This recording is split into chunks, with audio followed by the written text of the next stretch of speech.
میں کون ہوں؟ ایک مٹی کا گھڑا جو ایک دن ٹوٹنے والا ہے، اور کیا ٹوٹ کے مٹی میں ملے گا یا کہیں جانے والا ہے؟ کیا کوئی ایسا گھڑا ہے یہاں جو جانتا ہو کہ کون ہے وہ کمار جو اسے بنانے والا ہے؟ کیا میں صرف خیال ہوں جو اس جسم کو چلانے والا ہے، یا وہ لمحہ محدود ہوں جو لامحدود سے آنے والا ہے؟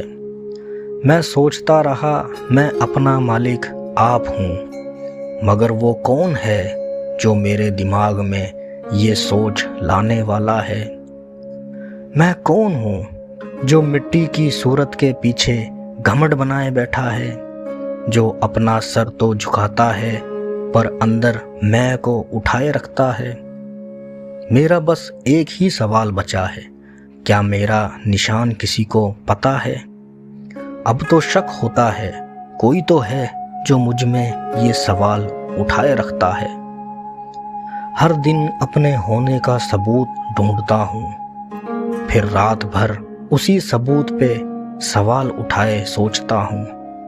نہ زندگی میری تھی نہ موت میری ہے، بس بیچ کا وقت ہے، کیا میں اسی کے لیے پیدا ہوا ہوں؟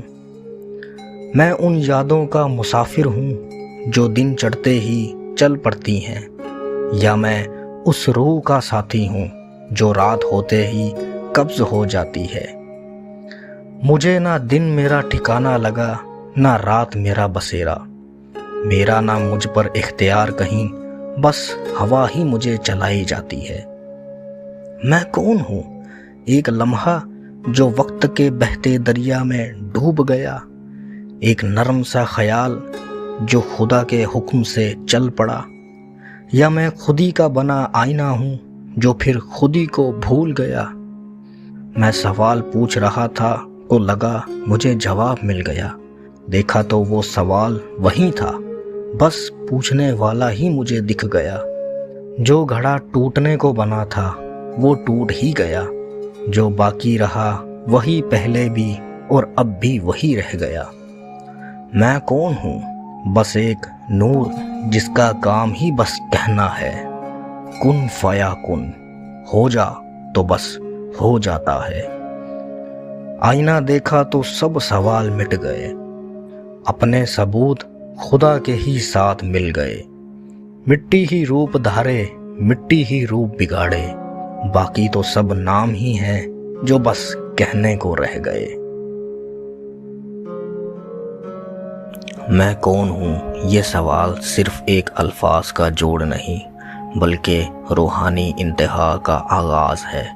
یہ نظم ایک ایسے مسافر کا سفر بیان کرتی ہے جو دنیا کے شور میں اپنی اصل پہچان کھو چکا تھا، مگر ایک پل ایسا آیا جب اس نے رخ اندر کی طرف کیا اور ہر سوال جواب میں تبدیل ہونے لگا۔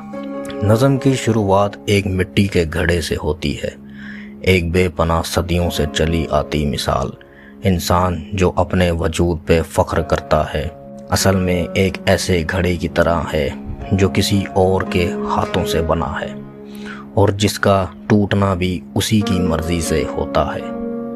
یہ گھڑا ہم سب ہیں، اور کمار وہ ہے جو دکھائی نہیں دیتا مگر ہر دکھنے والی چیز میں وہ ہے۔ نظم میں اگلا قدم اندر کے خیالات اور روحانی بیداری کا ہے۔ کیا میں خیال ہوں یا لمحہ محدود؟ یہاں انسان اپنے جسم سے پرے سوچتا ہے۔ وہ سمجھتا ہے کہ شاید میں وہی ہوں جو جسم کو چلا رہا ہے، لیکن پھر یہ بھی سمجھتا ہے کہ خودی کا خیال بھی تو کسی اور نے ڈالا ہے۔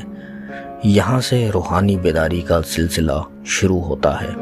پھر یہ بیداری ایگو میں پر وار کرتی ہے۔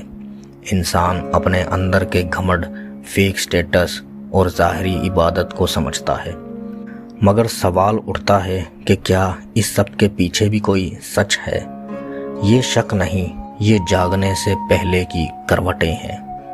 جب روح اپنا اصل ڈھونڈتی ہے تو سوال صرف سوچ نہیں بن جاتے، وہ شعور میں تبدیل ہونے لگتے ہیں۔ میں ان یادوں کا مسافر ہوں، انسان ہر دن اپنے وجود کا ثبوت ڈھونڈتا ہے۔ اس کا دن بھی کسی اور کا ہے اور رات بھی کسی اور کی ہے۔ اس پر نہ وقت کا بس ہے نہ جسم کا اختیار۔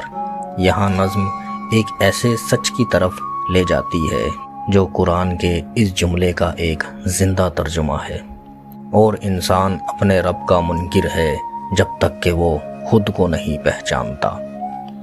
پھر آتا ہے اس بیداری کا لمحہ جو گھڑا ٹوٹنے کو بنا تھا وہ ٹوٹ گیا، یعنی انسان جب اپنے ذاتی وجود سے گزرتا ہے تب اصل وجود ظاہر ہوتا ہے۔ جو باقی رہ گیا وہی اصل میں تھا اور وہی ہمیشہ رہنے والا ہے۔ وہ نور، وہ حکم جو ہر جسم میں بہتا ہے، کن فیا کن کہہ دیا گیا اور ہو گیا۔ آخر میں انسان سمجھتا ہے نہ میں ہوں، نہ شناخت، نہ رتبہ، میں تو بس ایک حکم ہوں جو کہیں سے چلتا آ رہا ہے۔ اور جب انسان یہ سمجھ جائے تو سوال مٹ جاتے ہیں، اس کی پہچان خدا کے وجود میں فنا ہو جاتی ہے اور وہی اصلیت کا نشان بن جاتی ہے۔